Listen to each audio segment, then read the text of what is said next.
So yun guys, magandang araw ulit sa inyo. So share ko nga lang pala yung experience ko dito sa ating Infinix GT30 Pro na ginagamit ko siya pang remote sa aking PC.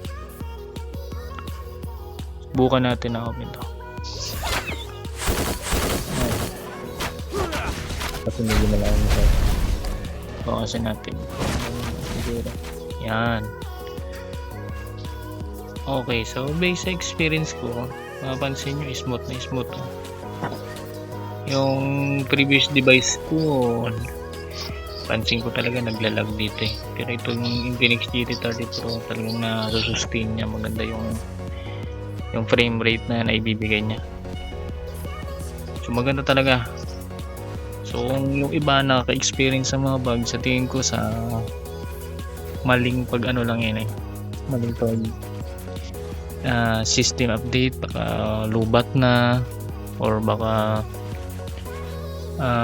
may nang connection or hindi niya fully na download ng maayos yung files or hindi nakakabit yung charger.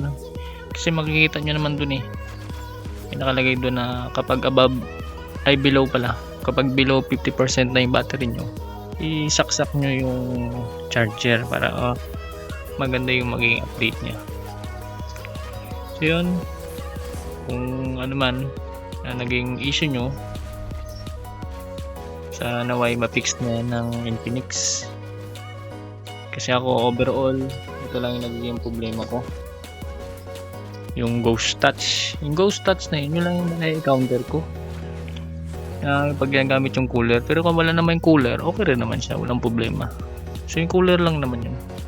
So sana soon ma-fix na ng Infinix. Tingin ko sunod na update nila siguro baka ma-fix na rin nila. So yun lang, share ko lang sa inyo.